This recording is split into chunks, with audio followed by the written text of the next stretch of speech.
Hello world. I know, it's been a long time since I posted any kind of video thing. But hey, guess who's back? So obviously if you clicked on the video, then you know what it's going to be about. This is going to be about The Legend of Zelda Symphony of the Goddesses. I went yesterday. Fun fact is it was my first time to any kind of symphony thing before. Go away, phone. It was my first time to any type of symphony thing, any type of orchestra thing. I've been to musicals, I've been to a ballet, but symphony, first time.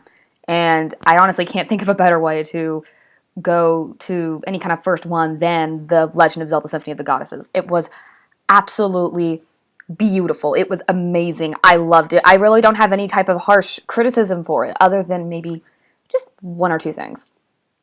And it's that obviously they can't hit every single Legend of Zelda game. That's over 30 years worth of games that they're having to cram into about a 2-hour musical event. So that's nearly impossible. So I'm not going to complain about that. The games that they did go through, we all know I don't like Triforce Heroes, so I'm not going to nitpick on that. Other people do. It's fine. But they went through, they played like a combination of stuff from Ocarina of Time. They finished it up with the finale and consisted of Majora's Mask and Dragon Roost Island from Wind Waker. They played kind of a medley of stuff from Wind Waker. They played a medley of stuff from Twilight Princess. They kind of touched base with a medley of things from Link Between Worlds and Link to the Past. They did like a tiny medley thing from Triforce Heroes. I mean, they kind of touched base on a lot of them. Stuff like The Legend of Zelda, the original game. I mean, there was really only one or two songs that really played, which obviously, yeah, they kind of hit those because those songs are heard again and again throughout the series. Same thing with like The Return of Link.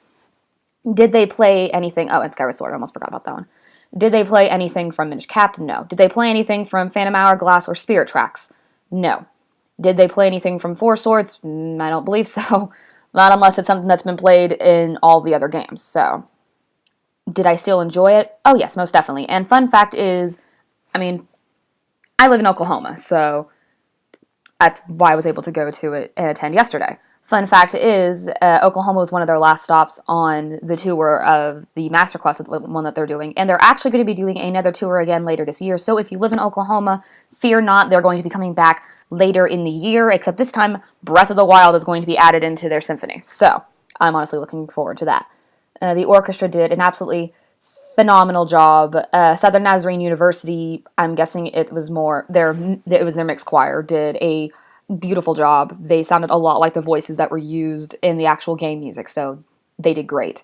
In between different songs, after they did like a collective kind of thing, they had the guy that's in charge of the music for Legend of Zelda, one of the producers, they had a couple people kind of talk like on a video type thing that was obviously pre-recorded. The guy that was pretty much in charge of the whole Symphony of the Goddesses kind of stepped out and was the one that made the announcement that they were going to be coming back. But overall, I loved it. Like I said, I do have one small complaint, and it's that I wouldn't really even call it a complaint. It's more like a wish that I understand why they couldn't do. That would take too much time. But one of the things I kind of wished that they did is when they were doing like their big, it's almost like they cover the big songs for one of the games in one go type thing. Like they hit Clocktown and like the opening music along with like Termina field music from Majora's Mask. They cover Walking Through Hyrule Field, Gerundo Valley, and stuff like that when they cover Ocarina of Time. But there were some big songs that they missed, in my opinion. They did The Lost Woods. They did Gerundo Valley, which I will admit, they did Gerundo Valley. That was the first one out the gate they did, and I honestly started crying just a little from my chair. It sounded that good. It mixed in with the fact that they had like the lights on the stage kind of doing little effects, like they would kind of glow red since it was Gerundo Valley. They had like a sand effect up on the screen while the footage of the game was playing, and it was beautiful. But something that I wish they had done, especially for Ocarina of Time, is they go through and they show several of the images of all the different sages, but something that they never did was they never played the music that you use to get to those sages' temples, which, I mean, I know I love. I don't know if anyone else does, but I don't know. I guess it was something that kind of wish was incorporated. They did Zelda's Lullaby, thank God, because you really can't do it without Zelda's Lullaby. They did I'm blanking here, but the song that's played when you walk into the Temple of Time, they did that one. Like I said, they did Gerundo Valley. They did all of that type of stuff. but they didn't do Song of Storms. They didn't do, which I'm kind of okay with that.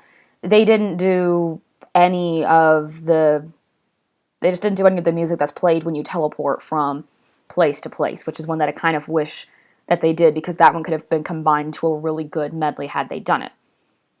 They did do the Hylia lullaby type song that's in Skyward Sword, which I'm glad they did that one. That one was good. That's how they started the Skyward Sword one, which they used as the finale. I was honestly afraid they weren't going to touch base on it, because I'm sitting there going, it's getting towards the end here.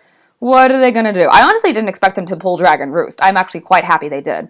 Honestly, I understand why they couldn't hit every island for Wind Waker, because that would be way too many songs, because then you have each individual island having their own music that's playing, and that would be way too much. They did do Outset Island. They did do, of course, the little opening music. I mean, come on now, it's Wind Waker. Well, how would you... You have to include that one, which they did, thank God. I'm really happy the conductor did this one. Right before they started playing Wind Waker, he kind of extended his arm a little bit, and you see he's holding the Wind Waker conductor stick, and he looks at the audience, smirks, turns back around, and then starts conducting. He conducted for Wind Waker using the little conductor stick, and I'm very happy he did that. But yeah, overall, I definitely give it a 10 out of 10. It was absolutely just beautiful. All the music, anyone that had to do like a small little solo part with the flute or the clarinet and all that, it was amazing. If you only like a few of the Zelda games, I still say go and check it out. I've played all of the Zelda games, so I was able to recognize, obviously, just about every song that was played. But I highly, highly suggest it. If you are a Zelda fan, go. You will not regret it. If you only have played a few games, I still say go. You will not regret it. If your significant other is into Zelda and you know it, take them. Take him or her or whoever they identify as. They will love it. I can pretty much just about guarantee it. I can say I adored it, and I can honestly say that when it comes back through, I have full intentions of attending again. As for where I sat, I was actually in the Grand Tier area, which is, you have the floor seating, and then you have like the higher area of the floor. I was pretty much the section that was right above that in a sense, because right after that you have like mezzanine, one other section I believe, and then balcony. So yeah, I was one above upper orchestra, so it was really good seats. I was second row in that, and it was excellent viewing of everything, and I loved it. So if you ever get a chance to see it and you're like, I don't know if I should, no, don't question it, go. It highly worth it, most definitely.